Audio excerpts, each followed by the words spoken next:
तार बियाह भइल बा लखन जी लखन के बड़े हो लखन हाजिर हो सुनो लो हम हाथ जोड़ता नहीं खाली हमारे साथ दी लोग आपस में बतियाओ तर लोग आँखी से आ सब हम बुझता नहीं लखन प्रगट लखन ये लोग के सिखौला है ना कि हम कलाकार बनी हाँ जी ये लोग आँखी से बतियाओ तब बोलत नहीं थे आँखी ले बतियाओ त लोग तो हम बागेश्वर धाम के दूसर का चला है सही बात सब हम बुझ जाई कि का बतियाओ तरु लोग उतना हम बुर्बक बनी भाई ना जी अरे पागल तारे खाती तो बोले बनी अगर भोजपुरी सुने वाला भाई हुई है तो ये सुनने हुई है कि तारा पे कहा जाए अरे जकरे से लभ कइलू ओकरे से परेशानी बा ए सनमी करम तारो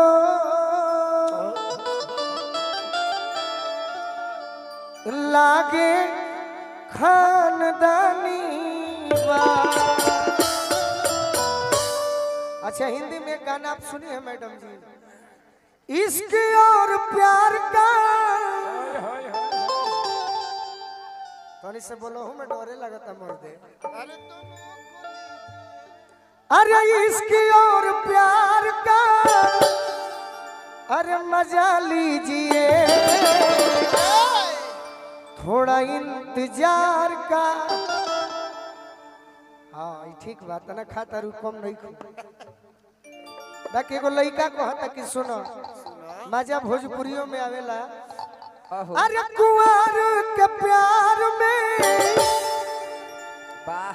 कुंवर के प्यार में अरे मजा आवेला लूटत लहार में मजा आवेला लूटत लहार में मजा आवेला कुंवर के प्यार में कल है ना वाह वाह कुंवर के प्यार में मजा आवेला लूटत लहार में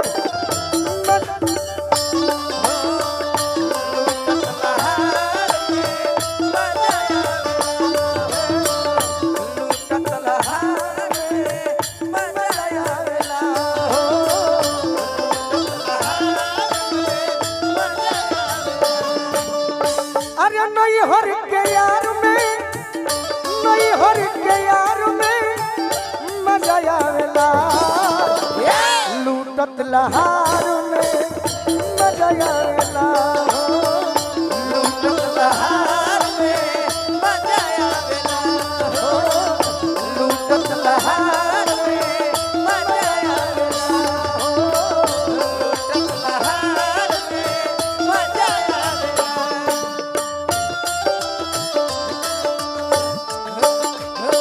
गोरे गोरे खड़े तो काले काले चश्मा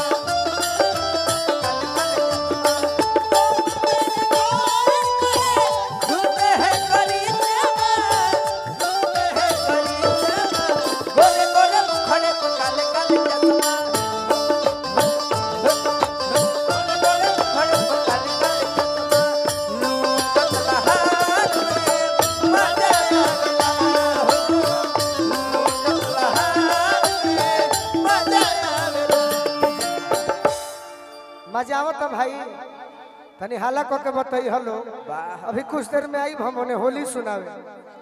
लड़की को हती है कि का कही है सखी का कुछ कहबा का नहीं लेकिन गोलू भैया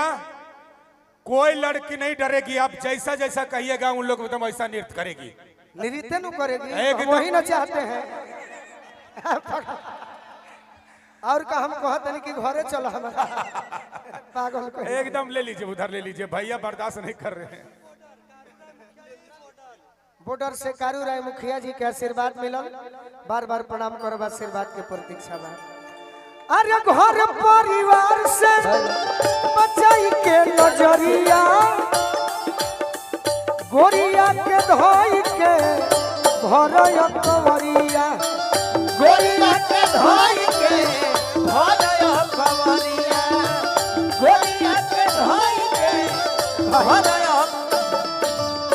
हेलो लजा तारी सो लजा तारी सो सही बात का लखन साफ में रुआ के भेजब का हमरा के आओ तू कम से कम समझा हमरा फीलिंग के हाँ जी ले फीलिंग खाती आरामिल मिथिलेश राय जी की ओर से बहुत बहुत आशीर्वाद चकाए से क्या बात है रंजीत बाबू के भाई बनी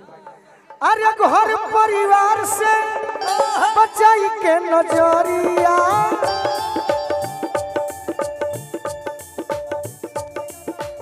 रुआ मिथिलेश राय जी की ओर से बहुत बहुत आशीर्वाद मिलल क्या बात है मंत्री जी के आदमी बानी बहुत बहुत आशीर्वाद दिले बानी घर परिवार से बचाई के नजरिया गोरिया के धोई के भरया कवरिया गोरिया के धोई के भरया कवरिया सब लजा के धोई के भरया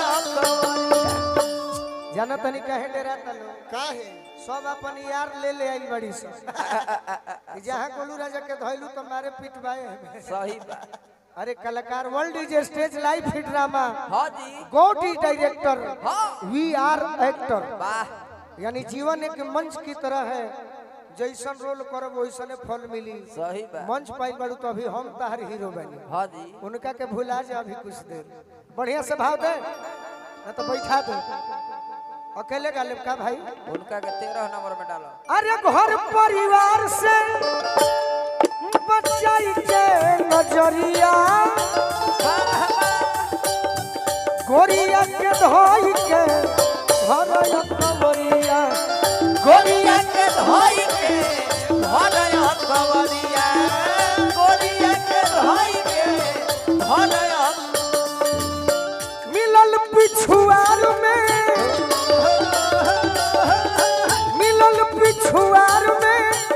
मजा आवेला हाय हाय हाय हाय हाय हाय लेकिन गौर करेंगे इस गीत और संगीत पे खुश होकर हाँ जी हमारे जाने माने हस्ती माननीय सम्मानीय आदरणीय पूजनीय भैव समृद्ध हम सबों के चहते हम सबों के धड़कन जबरदस्त समाज सेवी गरीबों से कदम मिला के वाले पूरे झारखंड बिहार में एक ही इंसान जिकर नाम होके बरजेश सर जी उनके तरफ से बहुत बरजेश राय जी उनके तरफ से बहुत सारा पुरस्कार आया बरजेश भैया के भी स्वागत में गो गीत हुई अय्या वाह अरे मिलल पिछुआर में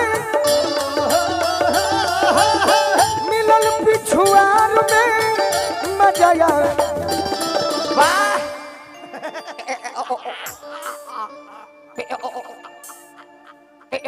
अरे मिलल पिछुआर में मजा आवे लूटत लहा